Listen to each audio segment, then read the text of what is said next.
Bueno, si os parece, comenzamos con este tema tan excitante como el seguimiento de las carteras en las entidades de crédito y en las entidades de garantía.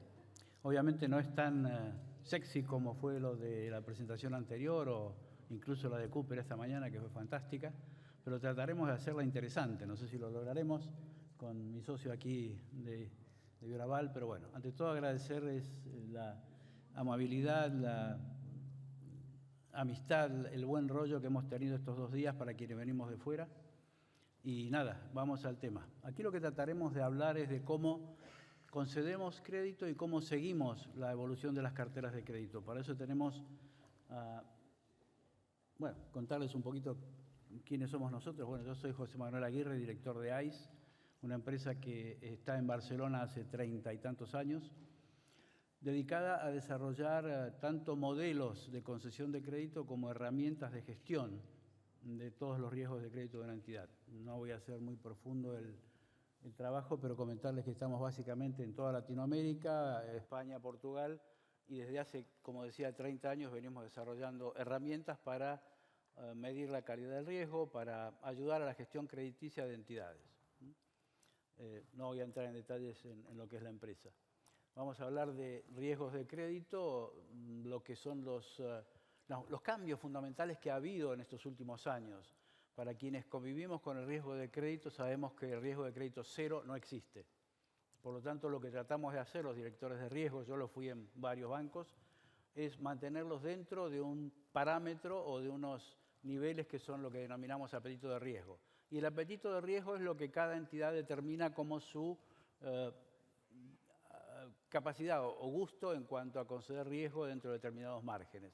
Hay entidades que son muy conservadoras, hay entidades que son muy arriesgadas, hay distintos tipos de personalidades de entidades financieras y en esto es en lo que nos basamos los directores de riesgo para mantener dentro de esos estándares, ¿verdad? Vamos a ver muy rápidamente que la normativa a nivel mundial ha cambiado bastante. Primero tuvimos las normativas de Basilea, Basilea I, Basilea II, Basilea III, y ahí es donde AIS se hizo fuerte en estos sectores, donde esta normativa esencialmente europea nos pedía determinados parámetros para la concesión de crédito, ¿no? Pero se notaba ya a esa altura, a la altura de las 3 Basileas, que la norma contable iba por un lado, o la normatividad de cómo se registraban las operaciones iba por un riel o un camino, y la normativa de Basilea iba por otro, ¿eh? Y nos dimos cuenta muy rápidamente de esto. O sea que teníamos que tener un doble juego de si estábamos hablando de contabilidad o de Basilea.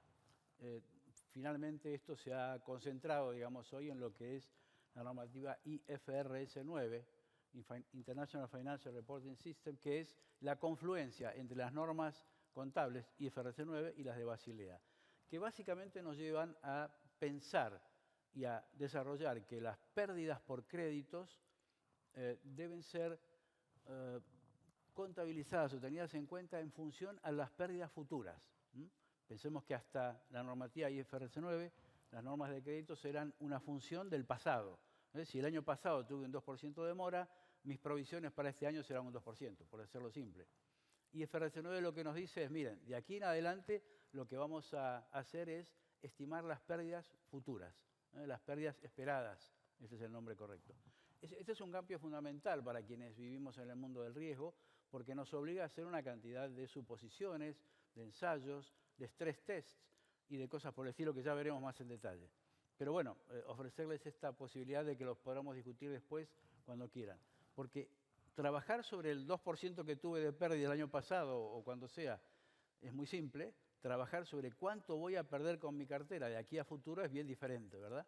Ahí ya tengo que hacer otras cosas para estimar la pérdida estimada, valga la redundancia. Y esto lo estamos haciendo, es lo que se está haciendo normativamente en casi todo el mundo, o en todo el mundo concretamente, ¿no? Y luego, perdón, como agregado hablaremos un poquito, o por lo menos yo, sobre los ODS, Objetivos de Desarrollo Sostenible, y ESG, Environment, Social y Governance, que son los acrónimos de lo que venimos tratando desde hace ya más de una década como banca verde, algunos lo quieren mencionar de esta manera. Es decir, incluir dentro de nuestros factores de riesgo o puntuarlos de alguna manera estos elementos que hablan de la sostenibilidad que afecta a todo el planeta. Pero bueno, solamente presentar el tema y decir que tenemos un equipo de lujo que nos va a acompañar. El primero es Rafael Valderrey, que nos va a continuación a ilustrar.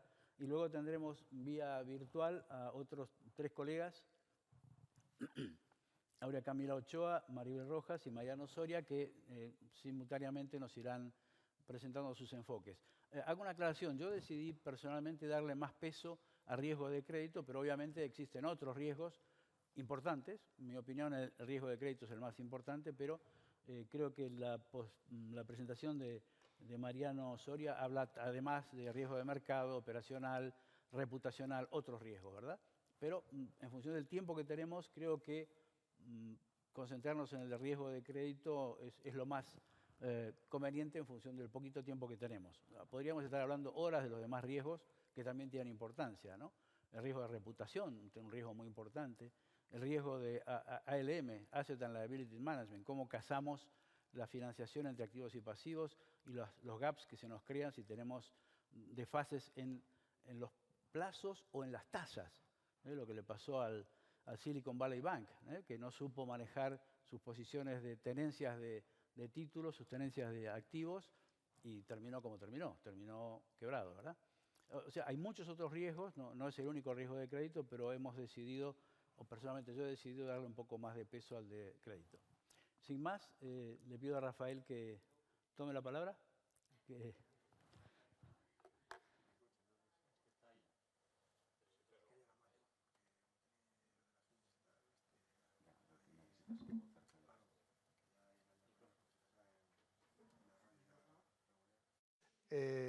Buenas tardes a todos.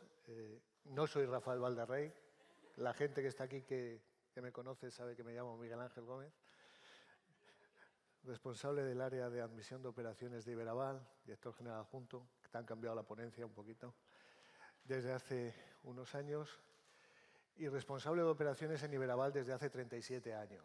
Bueno, 37 años no, pero 37 años que llevo en la empresa han podido, bueno, fortalecer un poco mi conocimiento un poco sobre el riesgo de operacional que tiene el día a día en la gestión de las operaciones. Agradecer a Regar que hayan contactado conmigo para trasladarles esta ponencia que voy a tratar de resumir en unos máximos de 15 minutos, que es lo que me han trasladado, que tengo de tiempo máximo para poder ofrecer la misma.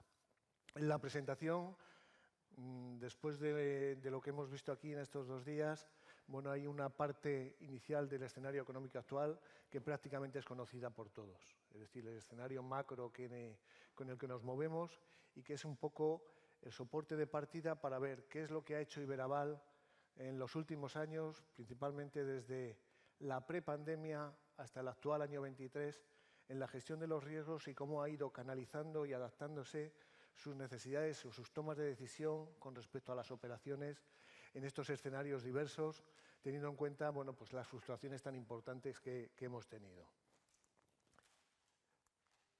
De todos es conocido, voy a dar solo 4 cifras macroeconómicas que yo creo que son conocidas por todos, porque el escenario macroeconómico que le tenemos, estos datos están sacados al 30 de junio.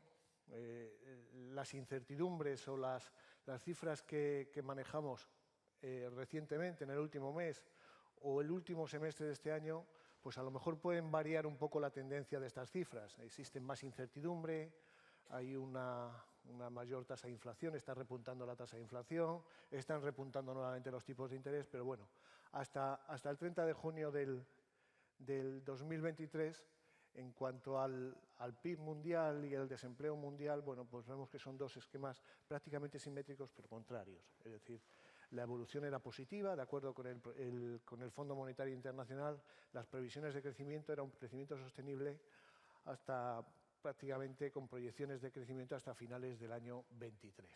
Insisto, este crecimiento a lo mejor se puede ver afectado por las últimas tendencias en cuanto a precios del petróleo, etcétera, etcétera.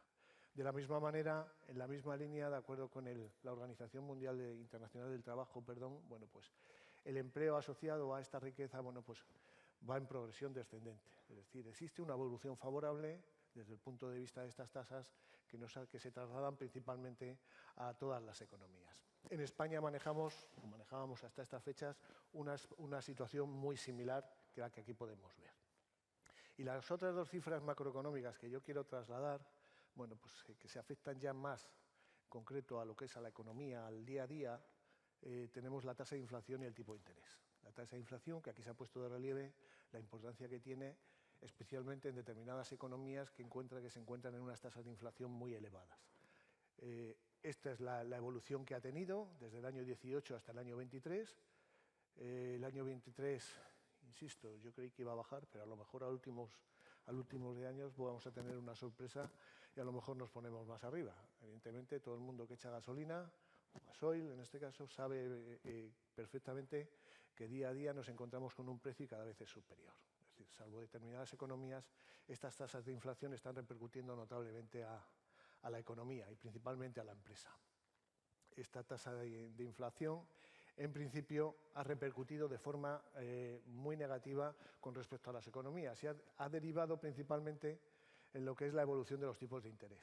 Todo el mundo sabe que ahora los tipos de interés, hace años estábamos en unas tasas prácticamente de cero o negativas y que en un periodo aproximadamente de 2 años pues nos hemos posicionado. Hay diversas tasas a nivel mundial, en Europa al 4,25, creemos que la van a subir recientemente, de acuerdo con las últimas informaciones recibidas. Es decir, el escenario ha cambiado de forma muy notable y esto afecta principalmente a la situación financiera de los mercados, tanto de empresa como financieros en España.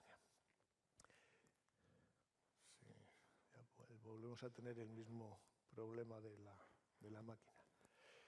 ¿Qué hemos utilizado? En Iberaval, resumiendo un poco los escenarios que hemos trasladado, o esto que he comentado, cómo se traslada en forma ya un poquito más en un escalón inferior a la economía, al sistema empresarial o al entorno empresarial, al entorno financiero. Bueno, hasta el año 2019 nos encontrábamos en un escenario de bonanza, digámoslo así. Había un incremento continuo del PIB, de acuerdo con las gráficas que hemos visto y que era sostenido. Las tasas de paro poco a poco venían descendiendo. Había un escenario de globalización, internacionalización, es decir, prácticamente todo el mundo desarrollaba su actividad a través de operaciones internacional, etcétera. Los mercados eran muy globales, ¿no? En este escenario, el mundo empresarial, bueno, el rating de las empresas incrementaron notablemente su actividad. Su calificación pasó a ser, bueno, estaba valorada de acuerdo con sus estados contables en unos valores adecuados, favorables para la concesión de riesgo. Estábamos en un entorno de estabilidad económica, el coste financiero anormalmente mínimo, incluso negativo, tasas incluso parecidas o similares al 0%. Y en estas condiciones, bueno, pues evidentemente las empresas invertían, necesidades de circulante, financiaban sus negocios, sus actividades con operaciones de inversión y circulante. Yo he puesto aquí que la inversión era más relevante que las propias operaciones de circulante, pero de forma pues, muy habitual y sin ningún tipo de restricción por parte del sistema financiero. En este escenario, la SGR también ha ido evolucionando y en la misma medida que se desarrollaban las políticas de crecimiento, Iberaval ha ido también creciendo. Llegamos al año 20 y nos encontramos con el problema del COVID. Evidentemente es un problema pandémico que ha afectado principalmente a las economías y que lo que representa es un parón total en determinados sectores, no todos, hay algunos sectores que no se han visto afectados, pero la mayoría de ellos, pues sí. Automáticamente el efecto que tuvo en el sistema, en el entorno empresarial, bueno, incertidumbre, empezaron a incurrirse en gastos fijos y al mismo tiempo no había actividad, no había ingresos. Bueno, pues tenéis ahí un poco pues todas las derivadas de esta situación. Escasa viabilidad de los proyectos, el rating de las empresas empezó a bajar, evidentemente la foto de los estados contables de esas empresas era totalmente distinto, dejamos de tener actividad y lo que se generó es, de acuerdo con las políticas que aquí se han explicado, de apoyo, etcétera, un incremento notable del endeudamiento, un muy mayor peso, prácticamente el endeudamiento, lo que supuso en relación al volumen de facturación de las empresas. Prácticamente la facturación se vio afectada en el sentido de que muchas de las empresas dejaron de tener actividad, especialmente en determinados sectores. En este escenario, el sistema financiero trasladó al mercado principalmente operaciones de circulante, innovaciones de sus créditos, normalmente apoyados por las políticas públicas de apoyo por el freno de la actividad. Dejamos el escenario COVID, afortunadamente, y empezamos el año 22 pues, creyendo que esto iba a ser una maravilla. Pero, bueno, de una u otra manera nos encontramos con un escenario que nadie contaba con él. Bueno, desde el punto de vista económico, supongo que los analistas internacionales, financieros o políticos podrían encontrarse que este escenario era posible, pero bueno, desde el punto de vista estrictamente económico, bueno, pues se genera una guerra de Ucrania que tiene unos efectos económicos muy importantes. Las materias primas se encarecen, existen problemas de componentes, existen problemas del transporte de todo tipo de productos, de materias primas, bueno, los tipos de interés empiezan a subir, bueno, pues veis ahí un poco la tormenta perfecta en el mercado financiero. Automáticamente continúan las políticas públicas de contención, pero evidentemente el escenario financiero ha cambiado. Las entidades financieras cierran un poco el grifo, como decimos en Iberaval, y automáticamente, bueno, pues las empresas empiezan a tener dificultades para acceder a una financiación que siguen necesitando para poder seguir creciendo, porque la dinámica de actividad de la empresa seguía creciendo. Es decir, los estados contables que nosotros hemos analizado en el año 19, pues, perdón, en el año 21 y 22, nos indicaban que la pandemia se había superado y que la actividad se había recuperado. Por lo tanto, bueno, pues ese escenario de seguir creciendo pues se veía un poco lastrado por este tipo de incertidumbres y de situaciones que han posibilitado, bueno, pues que en ese escenario veamos cómo se ha funcionado o cómo ha derivado desde el punto de vista de Iberaval. En Iberaval, a los efectos de gestionar durante todos estos periodos y adaptarnos a todos esos cambios en el mercado, pues se han establecido una serie de políticas de gestión del riesgo operacional, de forma que nos ha permitido seguir creciendo. Dentro de lo que es la actividad, esta mañana hemos visto unas gráficas donde la actividad crecía y en algún caso en el año posterior al COVID la mayoría de sociedades había bajado en cuanto a actividad. Iberaval ha crecido en todos los años de actividad. El crecimiento ha sido permanente, incluido el siguiente al COVID. ¿Qué es lo que ha hecho Iberaval? Bueno, pues ahí tenemos, coincidiendo con José Manuel, quiero decir, el sistema SGR mantiene un nivel de calificación, un modelo de calificación de riesgos, el SIC SGR, que nosotros aplicamos convenientemente a nuestras operaciones y que en este momento lo que hicimos es tratar, en este caso, con la empresa que gestiona AIS, bueno, pues el calibrado y la adaptación del modelo a las nuevas situaciones, de forma que nos pudiera permitir seguir valorando el riesgo de una forma adecuada.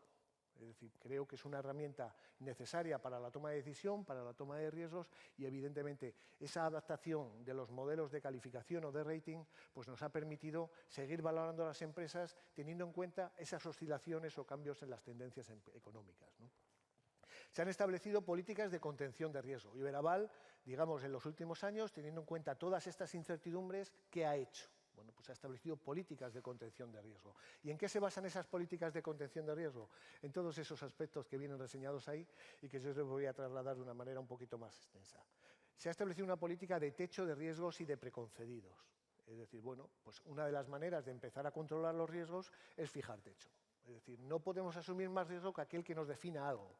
Una serie de parámetros, una serie de modelos que nos definen hasta dónde podemos llegar normalmente en operaciones de funcionamiento, no en operaciones especiales, etc. Ese plan o proceso de techo de riesgos le tenemos todavía en desarrollo, pero en cualquier caso nos está permitiendo frenar, digamos, la actividad o el riesgo por concentración. De la misma manera, se han potenciado las opciones de preconcedidos, utilizando estas herramientas que tenemos de calificación y de calificación de las empresas. Lo que hemos establecido es modelos de preconcesión de riesgos especialmente relevantes en la época de la pandemia para empresas recurrentes. Tenemos una situación conocida, conocemos su evolución, podemos ofrecer de forma ágil un riesgo a una empresa que en principio queremos seguir ayudando y queremos que no se estanque. Eso nos ha permitido, bueno, pues generar una serie de operaciones con un valor añadido importante y con muy poca falencia. Al mismo tiempo, bueno, hemos establecido, como se suele decir en riesgos, hemos elevado el listón, ¿no? evidentemente, bueno, las exigencias para la concesión del riesgo se han elevado. Se han puesto una serie de trabas a las ya conocidas, de valoración de endeudamiento, de la evolución del endeudamiento, valoración de la evolución de la facturación, valoración del servicio de la deuda, valoración de la calificación. El sistema de calificación o modelo de rating es dinámico, de manera que nos permite observar cómo a lo largo del tiempo esa empresa o esas empresas pueden ser susceptibles o no de incrementar el riesgo con ellos. De esa manera, bueno, pues hemos tratado de controlar o exigir a las empresas para obtener la financiación una determinada, digamos, unos determinados parámetros financieros que nos permitan soportar el riesgo. En otro caso, también está por ahí reseñado, ajustar a las necesidades de las empresas, hemos ajustado los productos a qué necesidades de la pyme. Bueno, pues evidentemente los escenarios son distintos, las empresas nos solicitan financiación para poder pagar, las inversiones desaparecen, en un momento determinado de desarrollo vuelven. Bueno, pues dentro de esas políticas nos adaptamos a esas necesidades. Si hay que hacer operaciones de circulante a largo plazo, hacemos operaciones de circulante a largo plazo, que le permitan a la empresa adecuar la capacidad o la generación que tiene de ingresos a los pagos a realizar, de forma que se beneficie con una necesidad de liquidez como para poder seguir actuando, pero que no la perjudiquemos desde el punto de vista financiero. Ahí nos hemos comportado de forma directa a la entidad financiera. La entidad financiera directa como tal, bueno, lo que soporta son plazos de devolución más cortos que en algún caso puede provocar estrangulamiento en la capacidad de pago de las empresas. Ahí veis conocimiento de la pyme y sus proyectos, estructuración pool bancario, normativa, provisiones, valoración de coberturas, etc. ¿Qué queremos decir con esto? Bueno, pues hemos buscado rentabilizar las operaciones en la medida de minimizar los riesgos. Aquí se ha hablado mucho también esta mañana del reafianzamiento, segundo piso, CERSA, con el cual para nosotros es importante trabajar. En ese sentido, lo que se ha potenciado desde Iberaval es maximizar la cobertura de todas las operaciones, dirigiendo nuestro enfoque principal hacia esas operaciones que presentan una mayor solvencia, de manera que en caso de falencia puede tener menor incidencia en nuestra cuenta de resultados. En ese sentido, bueno, pues somos actualmente, creo que esta mañana Ana Vizcaíno ha comentado que para este año están en políticas de sostenibilidad y digitalización. Yo añadiría a mayores que nuestras políticas se dirigen especialmente a esas operaciones, pero también al crecimiento que supone un mayor empleo, una mayor riqueza desde el punto de vista de actividad, es decir, y que supone también no tener la cobertura del 80, pero sí del 70, que nos permite posicionarnos de forma adecuada. Dentro de las políticas de riesgo que ha establecido, o dentro de estas políticas de contención que ha establecido Iberaval, bueno, pues hay otra serie de factores o de actividades que en menor medida, bueno, son menos relevantes, pero que también tienen un efecto importante en la minoración del riesgo de crédito. Iberaval ha orientado un poco el riesgo a efectos de compartir riesgos con las entidades financieras.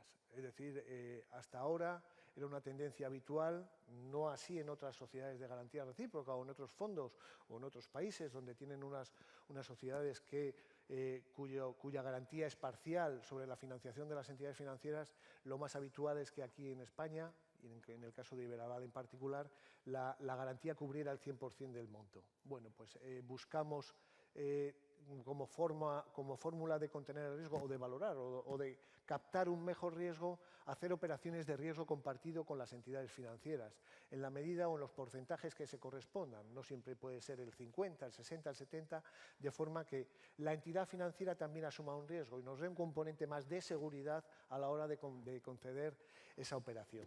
Para nosotros es importante esa valoración, teniendo en cuenta que el crecimiento lo hacemos conjuntamente con la entidad financiera.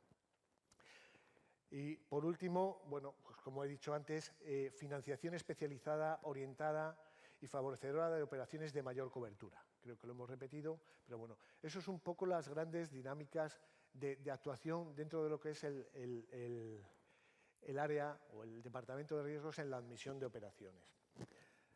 Por último, quiero trasladar unos datos, una filosofía de Iberaval dentro de la estrategia de la sociedad dirigida un poco a este escenario de contención de riesgo o de asunción de riesgo, todo ello derivado de una política de crecimiento. Iberaval, su estrategia está orientada hacia el crecimiento. Pero el crecimiento, ahí tenemos los valores de Iberaval: entorno tecnológico, integridad, prudencia en la gestión, confiabilidad, orgullo de pertenencia, respeto por las personas y responsabilidad social. Yo voy a hacer hincapié respecto a la toma de decisión de riesgos en estos dos que tengo en mayúsculas: prudencia en la gestión y confiabilidad. Es decir, todo lo que hemos hecho, incrementar, crecer, de acuerdo con una política prudente en la gestión de los riesgos y de acuerdo con las normas establecidas, a los efectos de no minorar nuestra solvencia, de mantenernos en el sector de una forma, digamos, solvente, sin minorar nuestra capacidad de crédito. Confiabilidad, tratando de ofrecer las mayores garantías a las empresas de forma que lo que ellos necesitan sea susceptible de su recepción. Dentro de esa dinámica, bueno, las estrategias de la sociedad, bueno, en particular, ahí ves un poco traducido a particular, hemos establecido objetivos de orientación, objetivos orientados al crecimiento. Hemos digitalizado y automatizado los procesos. Desde el punto de vista de negocio, para nosotros es importante que todo este crecimiento venga respaldado por una agilidad en la gestión de los procesos. Entonces, todo lo que podemos automatizar lo estamos automatizando, bien a través de los modelos de decisión, bien a través de la robótica y la automatización de los procesos, etcétera. Hemos apertura de nuevos mercados y canales de financiación, nos adaptamos, el crecimiento requiere ampliar nuestra mira y entonces estamos, digamos, ubicados geográficamente, creo que lo comenté ya en otros escenarios, a nivel español. No nos ceñimos exclusivamente a nuestro ámbito geográfico, sino que lo que queremos es trasladar los valores de Iberaval o la toma de decisión de Iberaval a aquella empresa que lo necesite allí donde se ubique, en este caso en el país entero. Se han consolidado ratios de actividad, ahora veremos una serie de ratios que tenemos ahí. Cubrimos, como he dicho antes, las necesidades puntuales de la empresa desde el punto de vista de financiación a largo plazo, con unos tipos de interés adecuados, preferentes, como objeto principal de las sociedades.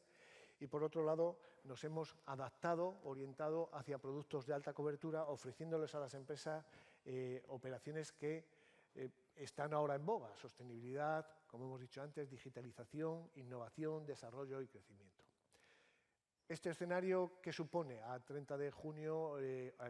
12 de diciembre del año pasado, de acuerdo con los estados contables auditados y cerrados, aprobados por el Consejo de Administración de Iberaval, el índice de solvencia de Iberaval en estos momentos, en esa fecha, alcanzaba el 13,1%. Los ratios de dudosidad nos marcaban unas posiciones del 9% y la morosidad, derivada de pagos directos a las entidades financieras como consecuencia de los créditos obtenidos, se situaba en el 4,3%, parámetros estos que entraban dentro de las estrategias de la sociedad y vinculadas a un escenario de crecimiento que, como he dicho, ha sido continuo. El crecimiento lo vemos en estas últimas diapositivas, en estas últimas gráficas, perdón. El importe formalizado a agosto del año 23 era de 388 millones de euros.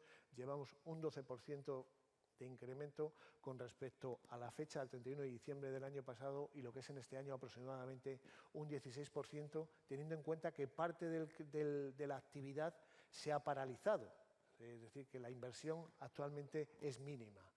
Y el riesgo vivo, que es nuestro índice de referencia, ha superado en agosto del 23 los 1.500 millones de euros, cifra que hace unos años, bueno, pues nadie esperaba que pudiéramos llegar y que nos está convirtiendo de forma, digamos, continua o a lo largo de nuestra trayectoria en la primera sociedad de garantía recíproca por este tipo de parámetros. No lo somos todavía, pero que esperamos que en el riesgo vivo a corto plazo podemos superarlo. Esto es un poco lo que podemos trasladar. Un aplauso. Muy bien. Claro. Muchas gracias y disculpas por haberte cambiado el nombre, que te traté de Mauricio de entrada. ¿Podemos ir a la presentación original? ¿O no? Creo que no. Bueno, se nota que tenéis muy buenos modelos de riesgo de crédito, tanto de aceptación como de seguimiento. No sé quién los habrá hecho, a lo mejoráis.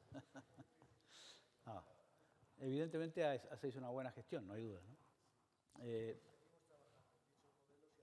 Seguro, seguro. La clave aquí un poco es adaptarse a los distintos modelos. Hablaste varias veces de un tema que es muy importante, que son los escenarios.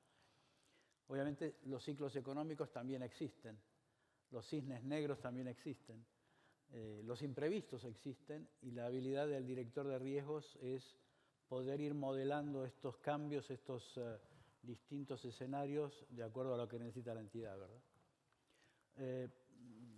Sin entrar en mayores detalles, comentar que esta es la base de los últimos desarrollos normativos que nos piden stress testing, ¿no? El stress testing es esto, es vincular o toda la actividad o las carteras de crédito con escenarios macroeconómicos diferentes. Es decir, hacernos el planteo de what if, ¿no? ¿Qué pasa si decae la actividad económica o decae el empleo o el Producto Bruto Interno va bien o va mal? Estos escenarios los tenemos que plasmar y hacer una vinculación entre estos escenarios macro con el mundo micro, que es o nuestro balance o nuestra cartera. De eso se tratan los escenarios de stress test, que obviamente son necesarios, son requeridos por los reguladores, pero además tiene sentido común. Si yo tuviera que manejar una entidad financiera, me gustaría saber qué va a pasar dentro de X tiempo en distintos escenarios que puedo yo mismo dibujar o cambiar. Hoy tenemos herramental que nos permite hacer esto. Y si no lo tenemos, es un trabajo ímprobo de Excel y de numeritos y de cosas que nos obligan a un mucho trabajo manual y nos deja poco tiempo para análisis, ¿no? Con lo que se tiene en el mercado herramientas para hacer stress testing sobre las carteras y evaluar qué puede pasar en distintos escenarios, que es lo que nos comentaba recién Miguel Ángel. Bueno, yo sin más iría directamente a presentar a, no sé a quién tenemos en línea, si a Aurea Camila o Maribel, y darles paso a su participación. No sé a quién tenemos. ¿Tenemos a Fira? Estamos ambas. Ajá, estamos las dos. Ah, bueno, en mi lista está primero Aurea Camila Ochoa, pero como ustedes, si Aurea Camila está lista, adelante. Aurea Camila es la subdirectora de riesgo de NAFIN, de riesgo de crédito de NAFIN, y bueno, con todo gusto, adelante con tu exposición. Muchísimas gracias. ¿Me pueden nada más confirmar que sí se está presentando el documento que les envié, nada más para estar seguros de que estamos viendo lo mismo? Ahora sí. Sí. Excelente. Ya, entonces vamos como sobre la marcha, en el entendido de que, bueno, este taller, como ya mencionó mi compañero que me predecesió, es de 12 minutos. Bueno, la exposición que nosotros traemos por parte de Nacional Financiera en la Ciudad de México era más bien de ciertos casos puntuales que se salían de ahora sí que el día a día de la operación del programa de garantías de Nacional Financiera, ¿no? Entonces, para platicarles un poco del antecedente, el programa de garantías de Nacional Financiera es un programa donde el tamaño del portafolio asciende alrededor de 4.500 millones de dólares, ¿no? Es un portafolio bastante importante dentro del programa de garantías en México, es el más grande, ¿no? De hecho, y empezó en 1997, ¿no? Entonces, al día de hoy, que estamos en el 2023, pues hemos pasado por diferentes cambios de modelo, por diferentes situaciones, por diferentes casos que han requerido, ahora sí que creatividad, han requerido nuevas políticas de administración de riesgos, y parte de estos casos, los que consideramos que son más trascendentes, son los que les traemos pues, en esta exposición. Entonces, sin más, vámonos a la siguiente lámina, por favor, donde les hablo un poquito del contexto del programa de Nacional Financiera para ubicarlos en donde no estábamos parados cuando sucedieron estos casos que van a ser como los highlights de esta ponencia, ¿no? Entonces, un poco hablando del programa de garantías de Nacional Financiera, bueno, es un programa, el programa de garantías tiene diferentes fases. Me voy a concentrar en el más masivo, que es el programa de garantía automática. Ahora bien, Nacional Financiera, nada más quiero hacer como mucho énfasis, que es un banco de desarrollo del gobierno federal, cuya misión es el impulso para el acceso al financiamiento de las MIPYMES. Es decir, queremos entrar a los sectores donde la banca comercial no está entrando, queremos entrar con mejores condiciones que la banca comercial, y esto implica en algunos casos, pues tomar más riesgo del que la banca comercial está preparado para entrar, ¿no? Porque si la banca comercial no está entrando a este sector es por algo y generalmente es porque el riesgo es mayor. Entonces, nosotros como banca de desarrollo estamos preparados para, sí, presentar más pérdidas que la banca múltiple, pero es importante decir que no, eso no quiere decir que nos vamos a deschongar, ¿no? Y decir pérdidas por todos lados, sobre todo en el contexto en el que estamos ahorita, donde ya no tenemos como un financiamiento directo del gobierno federal. Es decir, las pérdidas las absorbe el banco, ¿no? Y esto es muy importante porque entonces NAFIN tiene que ser autosostenible, ¿no? Regresando un poco a la lámina, les decía que el programa de garantías de Nacional Financiera tiene como propósito este facilitamiento al acceso al financiamiento a través de principalmente una mecánica de segundo piso. ¿Cómo funciona esta mecánica de segundo piso? Funciona como que la banca múltiple o nuestros intermediarios financieros, tenemos algunos que no son bancos, ¿no? Algunas instituciones financieras no bancarias, trabajamos con algunas uniones de crédito y SOFOMES, por ejemplo, pero mayormente es banca múltiple. Ellos van y tienen ya sus productos armados, tienen sus créditos, ¿no? Y a través de una línea que tienen con nosotros, nos los registran automáticamente. Es decir, NAFIN no analiza el riesgo de originación de la banca múltiple. Nosotros confiamos en el proceso de crédito de los intermediarios financieros. Este punto es muy importante por varias razones, ¿no? La primera es que, pues, la automaticidad, ¿no? O este volumen tan importante que hemos logrado generar, se logró justo porque existía esta confianza en el proceso de originación de la banca múltiple, ¿no? Si nosotros nos detuviéramos por cada crédito que llega a la banca múltiple a analizarlo, pues evidentemente jamás hubiéramos podido llegar a la cantidad de volúmenes que tenemos ahorita, que al final es muy importante para el tipo de análisis de riesgo que se hace en la institución, ¿no? Entonces, nosotros confiamos en el proceso de originación de la banca.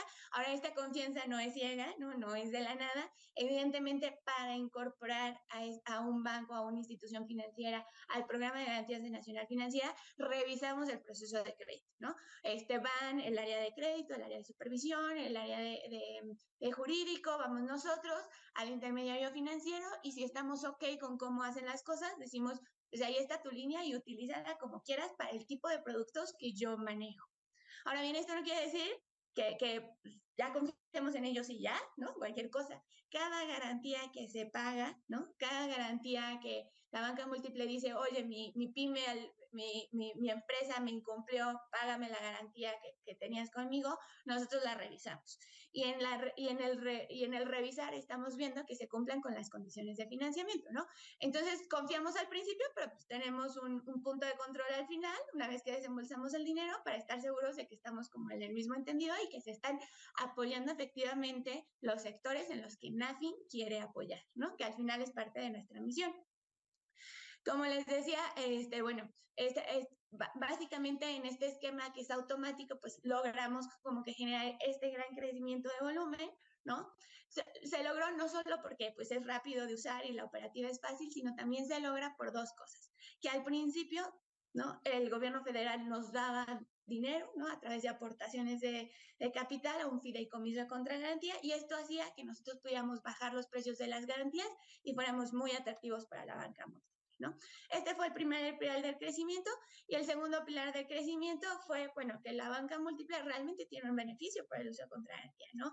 Hay un gran ahorro en capital y hay un gran ahorro en reservas que vamos a ver en lo sucesivo y entonces la banca múltiple se voltea con nosotros y nos dice, me conviene tu producto, pues hagamos una sociedad, ¿no? Entonces, este producto funciona a través de una sociedad y una confianza en el entendimiento de que vamos juntos en el riesgo, ¿no? Porque en el 75% del portafolio que estamos viendo aquí, la garantía es al 50%, ¿no? Entonces, nosotros asumimos 50% de las pérdidas y el intermediario financiero asume el 50% de las pérdidas. Ahora, del lado de nosotros, ¿no? De la UAIR, como le decimos nosotros aquí en México, que es la Unidad de Administración Integral de Riesgos, pues, ¿cómo entramos en el proceso de garantía, ¿no?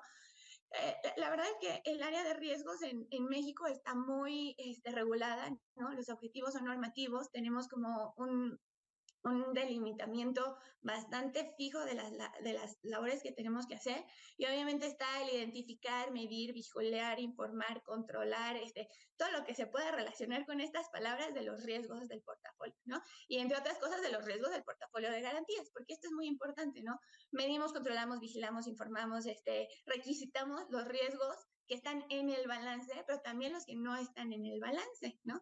Porque la cartera de garantías, ¿dónde está? Pues no va a estar en mi balance, porque no es una cartera que salga de Nacional Financiera, sino sale, o sea, más bien el dinero no sale de NAFIN, sale de la banca múltiple, pero está en cuentas de orden. Y como tal, le tenemos que dar este seguimiento y tenemos que vigilar que se comporte de tal manera que podamos cumplir con la solvencia, la liquidez, la viabilidad financiera y la autosostenibilidad del banco, ¿no? Entonces, aunque nosotros no veamos la cartera en el balance, sí tenemos que actuar como si viéramos el portafolio en el balance, ¿no? Obviamente nuestras funciones trascienden el estar checando, ¿no?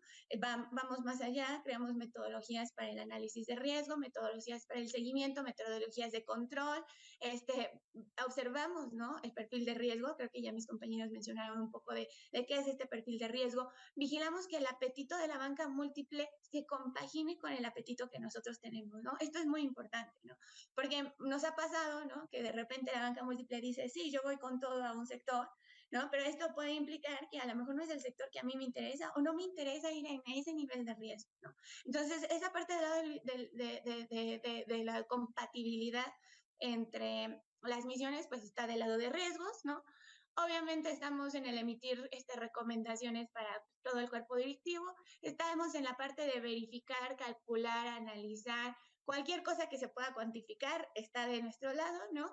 Y una parte muy importante está del lado de que los precios, ¿no? Las tasas que se cobran en el producto salen de la UAIR, ¿no? Y la otra parte que también es muy importante es que ante cualquier nuevo producto se nos consulta justo en este espíritu que tiene la DAR o la UAI de, pues en este manejo de información, poder verdaderamente transmitir, ¿no? Las necesidades o lo que se está viendo. Todo esto, como ya les dije, está en un gran marco corporativo en el que no me voy a extender porque creo que no es el punto de este taller, pero sí es importante que sepan que hay comités donde tenemos que informar, ¿no? Es importante que sepan que participamos en casi todos los comités donde se instrumentan, más bien en todos, no casi, en todos los comités donde para estar la toma de riesgo, ¿no? No solo la toma de riesgo crediticio, que yo aquí comparto la opinión de que es el más importante, claramente, y obviamente porque somos un banco, entonces pues el riesgo está en crédito. Y también estamos en la parte del cumplimiento regulatorio, ¿no? Este punto me parece muy importante porque también ya lo mencionaron mis colegas, en esta parte de que las nuevas regulaciones de Basilea, las nuevas implementaciones que se están haciendo a raíz, por ejemplo, del quiebre de bancos en Silicon Valley, nos afectan a todos, ¿no? Y en el sistema ya se percibe el cambio regulatorio como un riesgo real, ¿no? Al que le tenemos más miedo por los nuevos desarrollos que se tienen que hacer en este nuevo marco regulatorio donde ni siquiera se entiende del todo. Entonces, bueno, todas esas funciones caen de nuestro lado, ¿no? Y bueno, ahora ya que conocemos las funciones, ya que conocemos el programa, les voy a hablar un poco de estos casos de estudio que les decía nos parecen relevantes. Entonces, en la siguiente lámina, por favor, les presento el primer caso de estudio, que ya se los adelanté un poco. No sé si... Exacto. Que es justo esta escasez de recursos contra garantía. Como les decía, el portafolio mencionó a través de que el gobierno federal u otro tipo de instituciones, porque también tenemos aportantes que no necesariamente, tuvimos aportantes que no necesariamente fueron del gobierno federal, nos daban un recurso de contragarantía y nos decían, mira, aquí tienes tus milloncitos y con estos milloncitos nosotros apalancábamos los programas, ¿no? Entonces, un ejemplo, en el sexenio pasado, el sector al que se quería impulsar era el de mujeres, ¿no? Entonces queremos que las mujeres se vuelvan mujeres empresarias, queremos que crezcan sus negocios y te voy a dar una bolsa de tantos millones para que tú puedas impulsar este sector, ¿no? ¿Esto qué quería decir? Que cuando nosotros salíamos con las garantías para los intermediarios financieros, les podíamos decir, oye, tu garantía te va a salir muy barata, ¿no? Te va a salir alrededor de 1%, ¿no? Estamos hablando de tasas de 1%. ¿Por qué? Porque no hay factor de riesgo. Entonces, como pueden ver en el primer cuadro de ahí, el precio o la tasa que cobra Nacional Financiera pues tiene estos 5 elementos, ¿no? Tenemos el factor de riesgo, que es cuánto, o sea, qué tengo que cobrar para cubrir los incumplimientos que va a tener todo mi portafolio, ¿no? Recordar que estamos hablando de portafolios, ¿no? Esto funciona porque son portafolios, ¿no? Tenemos el factor de gasto de cuánto nos cuesta a nosotros operar el programa, mi sueldo, el de los sueldos de negocio, el internet, la luz, las instalaciones, todo eso está en este factor de gasto, ¿no? El factor de capital, obviamente por utilizar, por tener el programa de garantías, por sacar estas garantías, pues hay un costo de capital, ¿no? Y en este capital, pues hay un costo de oportunidad de no uso de capital, ¿no? Yo lo pude haber utilizado en otras operaciones, pero no lo estoy usando. Entonces necesito pedirle una rentabilidad de ese capital que no estoy pudiendo ocupar para otras operaciones. Esto lo capturo dentro de mi factor de capital. El margen del producto, ¿no? A lo mejor el área de negocio sale al mercado y se da cuenta de que estamos muy baratos y puede aumentar unos puntos bases adicionales al precio, diciendo, pues, así estoy al nivel de mercado, ¿no? Y finalmente, el último es el factor de sostenibilidad. El factor de sostenibilidad lo implementamos en NAFIN hace algunos años, justo a raíz de esta carencia de recursos de contragarantía. Es exclusivamente para los programas que siguen contando con aportaciones. ¿Y qué quiere decir esto? Que cuando yo todavía tengo un aportante que me da dinero para apalancar las pérdidas del programa, le digo, oye, este programa sí le va a poner un factor de riesgo 0, porque pues las pérdidas las va a cubrir con la contragarantía que estoy recibiendo, pero le voy a cobrar un factor adicional, que es el de sostenibilidad, para que el día de mañana que yo ya no tenga aportaciones, este factor de sostenibilidad me sirva de colchón para que la caída no sea, más bien para que la subida en el precio no sea muy brusca, ¿no? Para que no pasemos de tener 0 a tener tasas del 5%, ¿no? Sino que haya algún punto intermedio para que a los intermediarios financieros no les parezca tan agresivo el incremento de precios una vez que tengamos que cobrar todo el factor de riesgo, ¿no? Esta política pues nos ha servido, la verdad es que hemos ahí juntado poco a poco un fondo. Aquí también mucho de lo importante es hay que tener paciencia, ¿no? Los resultados pues no se van a ver en un año, ¿no? Nosotros no vamos a poder juntar un recurso contra garantía enorme en un año, ¿no? Sino es en el uso continuo del producto, en la implementación continua de estos factores que tú vas juntando, ahora sí que este fondito, ¿no? Me voy a apurar porque al parecer el tiempo es corto. Les quiero hablar un poco del análisis que hicimos. Cuando nosotros nos dimos cuenta de que ya no había recurso a contragarantía, nos dimos cuenta de que teníamos que ahora sí tasar, o sea, generar precios que se ajustaran de acuerdo al portafolio, ¿no? O sea, que verdaderamente ya no había margen para no cobrar lo que perdíamos, porque si no, el capital de NAFIN iba a empezar a disminuir. Entonces, en el portafolio que tenemos, que como les mencionaba, tiene un volumen muy importante, nos dimos cuenta de que existía única relación en el spread. El spread es la sobretasa que el intermediario financiero cobra a la pyme y la pérdida. Es decir, entre mayor spread, más pérdidas, más pérdidas tenía NAFIN respecto a esos programas. Esto es muy lógico, ¿no? Porque el intermediario financiero lo que hace es que en el spread él también cobra las pérdidas. Entonces, me sobrepongo, o sea, ahora sí que tomo el análisis de riesgo que ya hizo el intermediario financiero a través de la sobretasa y subiéndome a eso, yo price, ¿no? Entonces generamos 5 buckets de sobretasa, que son estos que ven ahí, de acuerdo a la distribución a la que se ajustó el portafolio, Camila, que es la que ven del lado izquierdo de sus pantallas, y con estos buckets, o sea, estos como nichos de sobretasa son los que nosotros planteamos, ¿no? En la siguiente lámina pueden ver como las condiciones que le pusimos para hacer este programa verdaderamente autosostenible, y es decir, eran estos 5 buckets. La comisión es diferenciada por cada nicho de sobretasa.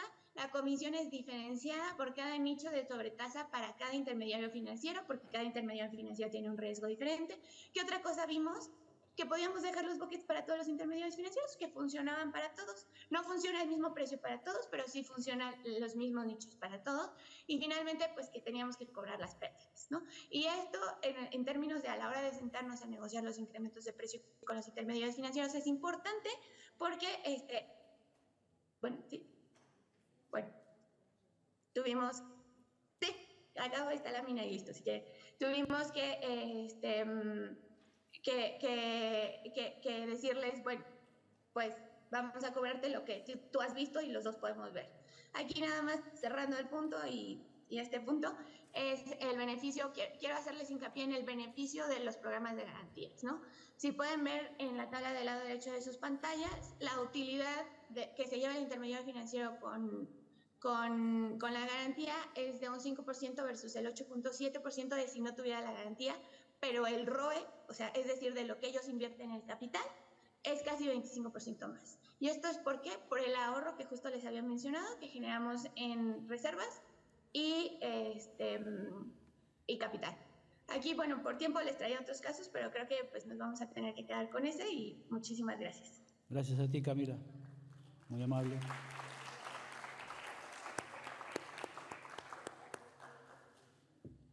Bueno, estamos un poquito complicados con los tiempos. Vamos a darle paso a Maribel, salvo que haya preguntas. Yo quería insistir en el tema de cómo hacemos el seguimiento de carteras, que hasta ahora no lo hemos tomado. En todo caso, lo haría al final si se puede o si hay preguntas, porque lo que creo que es fundamental es que tengamos presente que en el momento de la concesión estamos en un escenario, en el momento del seguimiento podemos estar en otro completamente distinto, y ahí quería hacer un par de matizaciones. Pero le vamos a dar paso. Maribel Rojas, ¿estás? Sí, aquí me encuentro. Buenos días. Bueno, buenos días en México, buenas tardes. Hola. Allá en España. Bueno, Maribel es la unidad de análisis y administración de integral de riesgo de crédito en FIRA. Es una persona con mucha experiencia en el sector y sin más presentaciones, porque estamos un poquito más de tiempos, Maribel, te pedimos que vayas adelante con la presentación. Sí, muchas gracias y bueno, también aprovecho el espacio para agradecer la invitación a regar la participación de este foro en un tema, como ya comentaste, también muy importante, que es el análisis de riesgos, y también estoy de acuerdo en que la parte de riesgo de crédito es primordial, sobre todo en nuestras instituciones, ¿no? Si me ayudan en la siguiente, por favor. Bueno, nada más platicarles muy rápidamente para estar en contexto. FIRA es una institución de segundo piso dedicada a apoyar el desarrollo de los sectores rural, agropecuario, forestal y pesquero aquí en México. Y esto lo hacemos a través de intermediarios financieros, tanto bancarios como no bancarios. Nuestros servicios es básicamente el otorgamiento de fondeo y también de garantías, así como asistencia técnica y transferencia de tecnología para que los productores y las empresas puedan iniciar o hacer sus proyectos productivos. Tenemos oficinas a lo largo de todo el país y bueno, como comentaba, nuestra red se soporta en los intermediarios financieros y las empresas especializadas. Adelante, por favor.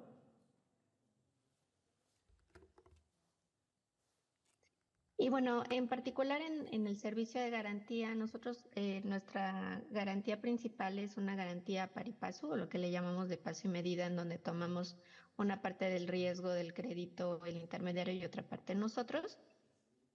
Y lo que observamos durante el 2019 y 2020 fue un incremento en el pago de las garantías, lo cual se vio reflejado en nuestro índice de morosidad, por lo cual realizamos diversos análisis, entre ellos comportamiento de las curvas de incumplimiento por población, y con población me refiero a cosechas de crédito, ¿no? Es decir, el periodo en el cual se otorgó el crédito garantizado. En esta gráfica la pueden ver en la esquina inferior derecha. Básicamente son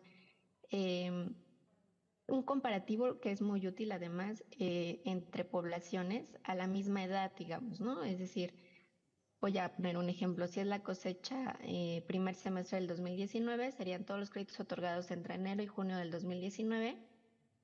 Y su primer mes de vida sería su foto o el corte a julio 2019, ¿no? Y entonces así voy viendo cómo va incrementándose o cómo se comporta la tasa de mora. Aquí, como pueden observar, en las líneas amarillas está la población de 2019 que comentaba, y después está en las líneas verdes la 2020.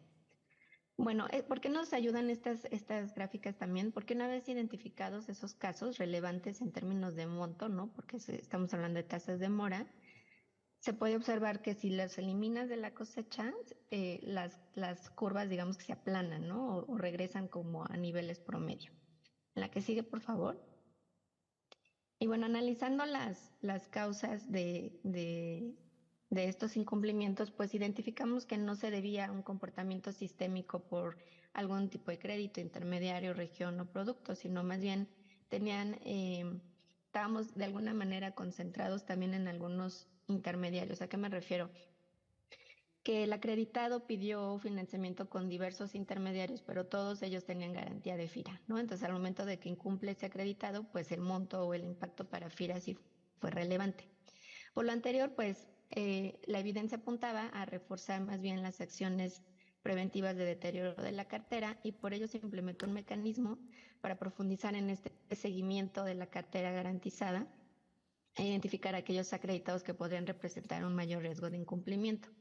Para ello, se desarrolló una herramienta basada en la evaluación de distintos indicadores, 4 principalmente, que es la probabilidad de incumplimiento regulatoria, es decir, con base en la metodología que nuestro regulador aquí en México establece.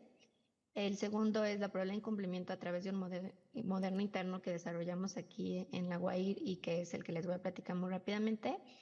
El tercero es, pues, si hubiese alguna variación atípica en los saldos de la cartera y finalmente el tema de la concentración, ¿no? En cuántos intermediarios financieros están financiando a cada acreditado y a través de ello, pues se genera un semáforo que además es monitoreado por nuestras regionales, es decir, las oficinas alrededor de todo el país y cuando se prende algún tipo de semáforo, pues inmediatamente revisan el caso, ¿no? O hacen alguna visita en campo.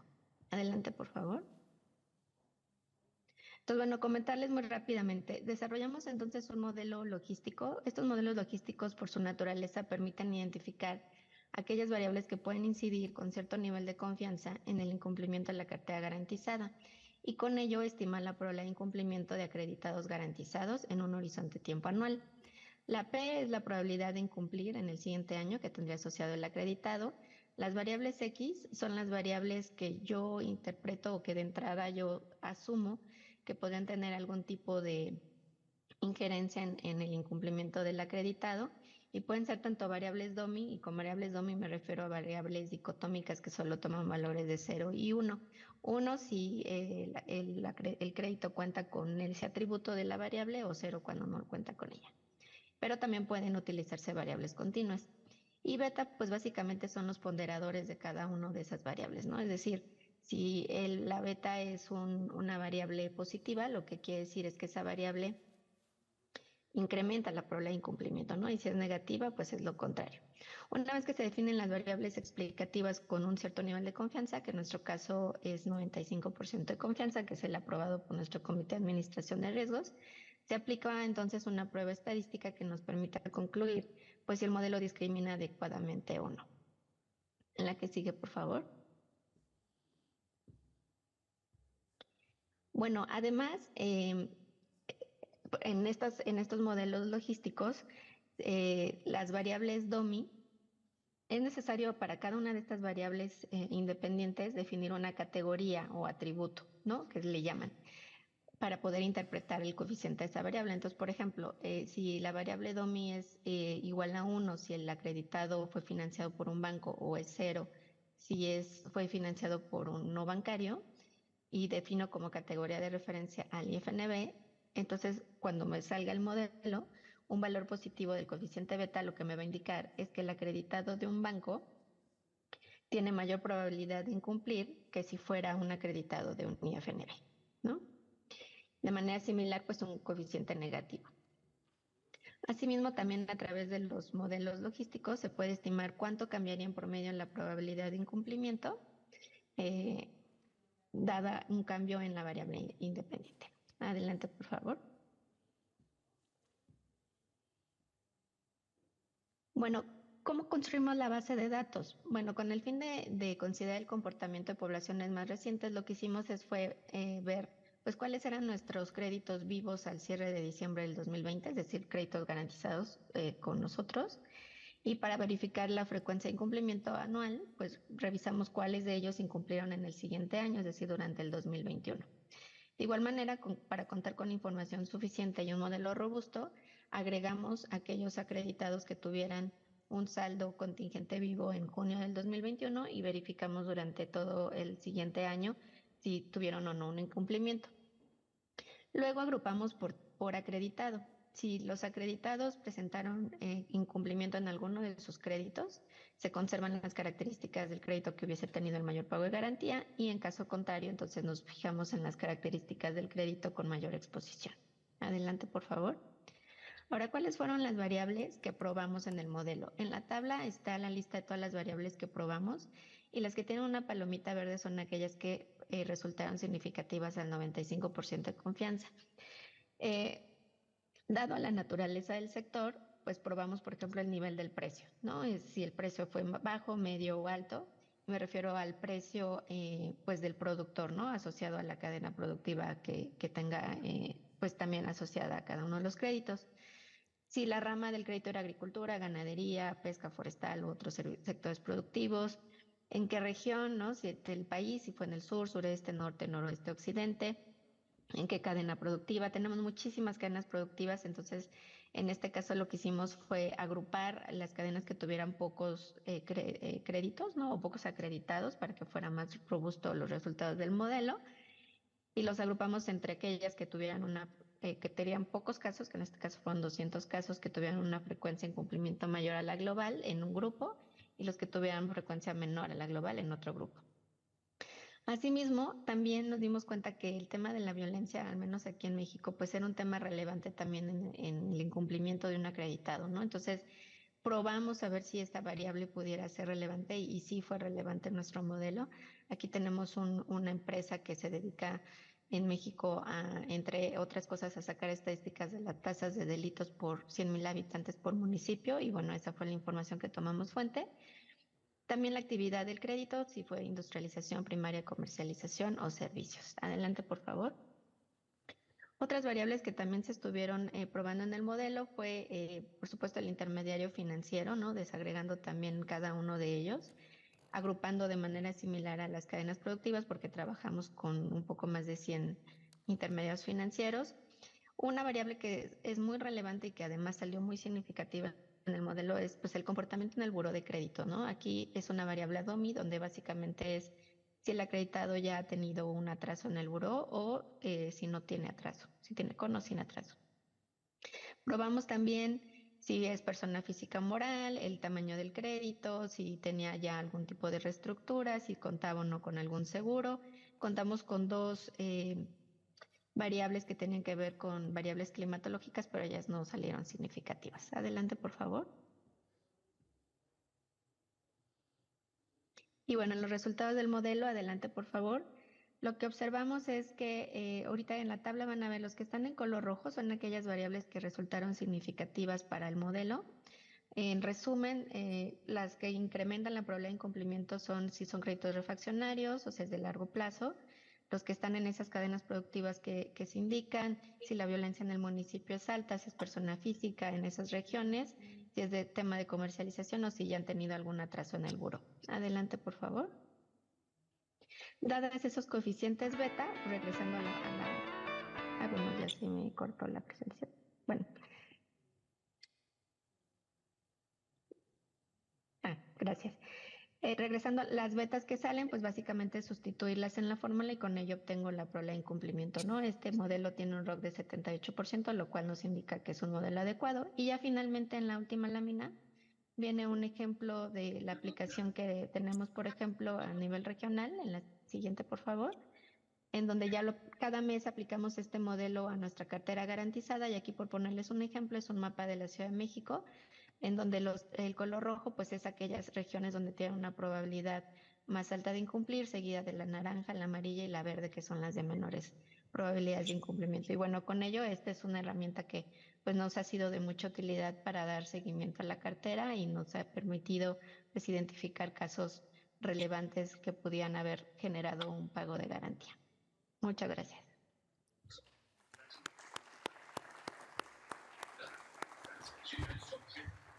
Muchas gracias, Maribel.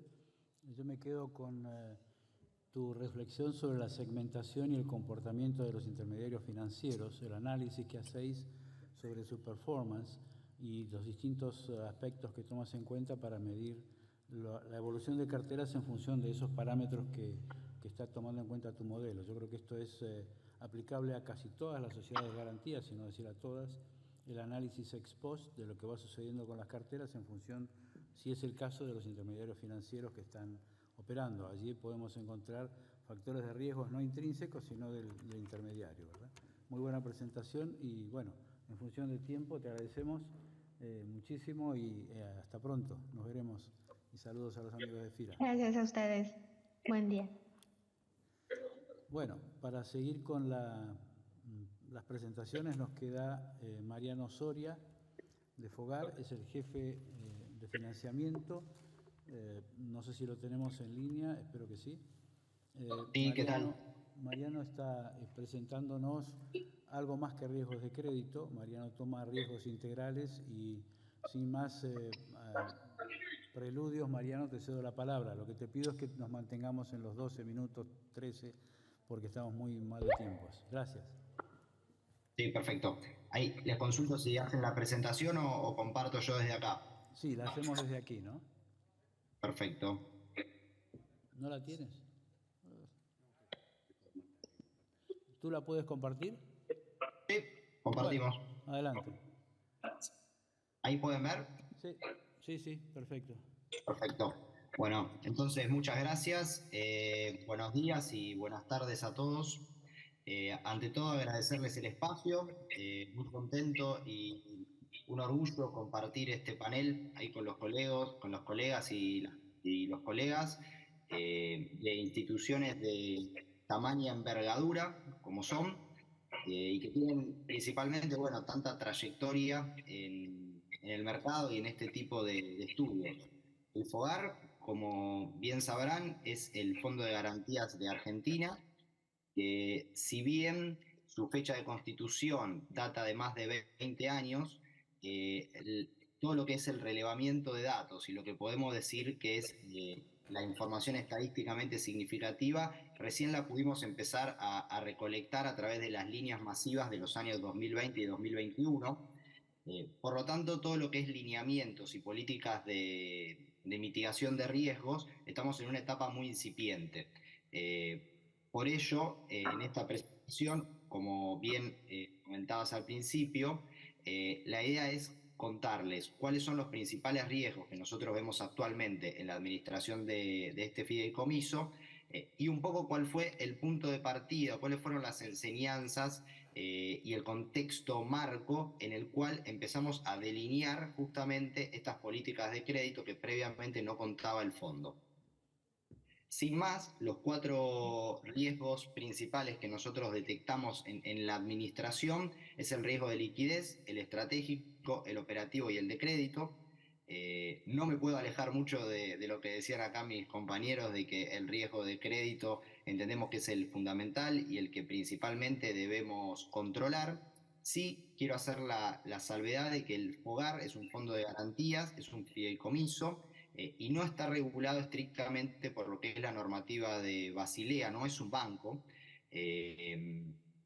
si bien la normativa que le aplica es la del Banco Central de la República Argentina, no es en la misma categoría que las entidades financieras. Enseñanzas o de lo que fuimos aprendiendo con los resultados de estos últimos 2 años, que si bien son incipientes, el volumen de más de 1 millón de datos nos permite empezar a hacer algunas inferencias sobre este tipo de criterios o de variables. Empezamos a establecer criterios de validación automática, como por ejemplo montos máximos por beneficiario, por línea, como bien mencionaba mi colega de Nafin, la situación en el buró de crédito, ¿sí?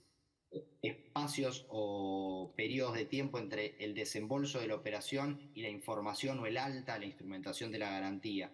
Todas estas cuestiones las empezamos a incorporar dentro del sistema, dentro del software, para que sean validaciones automáticas, poder entregar las garantías en forma rápida, eficiente y que se hagan este tipo de validaciones. De esta forma, mitigamos el riesgo operativo en todo lo que es la carga y mitigamos el riesgo crédito considerando o analizando las principales variables que consideramos relevantes para este caso.